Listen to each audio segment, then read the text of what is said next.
Hi, this is Lily Cotilla. Welcome to Edging Life. This segment revolves around night terrors, which are quite different from nightmares in many ways. They start occurring when the child is about 2 and can go up to about the age of 12. And if a parent has never experienced interacting or seeing or being with a night terror, it can be scary your first time. It only happens in about 3 to 6% of the population. They speculate it has to do with an overarousal of the central nervous system as the child's nervous system is developing through adulthood.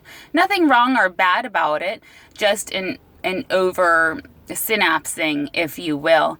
And what occurs is that from the deep sleep, as the children transition into a lighter REM sleep, there's some aspect of the cycle that gets disrupted, or perhaps there's an awareness at that point in time of the transition and a trapped feeling. They're not exactly sure. This is all speculation.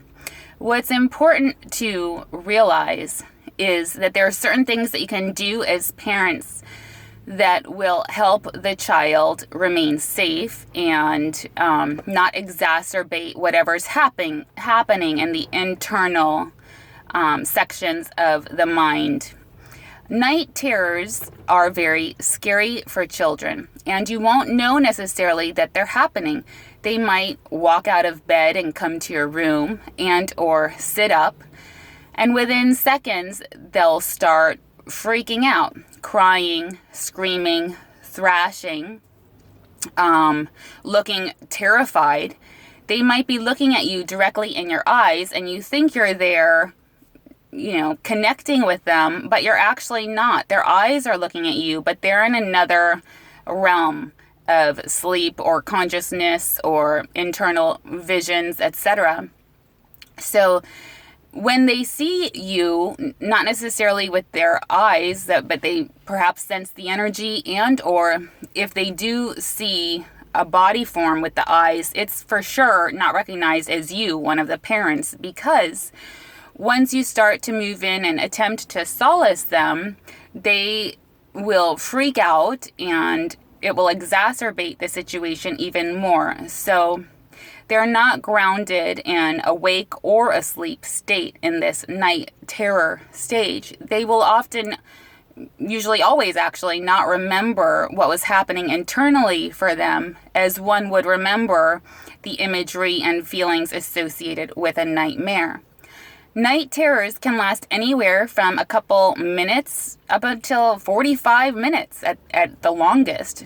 And the safest thing to do as a parent is to hold your child and actually, as much as you want to comfort them with a soothing voice and or rub their back or do something to help them out of this state that just makes you feel so powerless, the reality is anything and everything you try and do is not good for them and whatever's going on in their internal world. The best thing you can do is to softly embrace them, protect them, making sure that they're not thrashing and or walking somewhere, running somewhere as if they're going to hurt themselves, and just sit with them through it and know that it will pass and they'll return to a sleep state. So again, it's nothing to be alarmed about. They're quite different from nightmares, and the first time, if you're a parent of one of those 3 to 6%ers, the first time it happens, you will be slightly alarmed. But there is no reason to be. Again, this is just for the more, unusual circumstances. Okay, so pop that in your brain and or pass it on to a friend. Perhaps at some point in your life, you'll know someone who experiences these.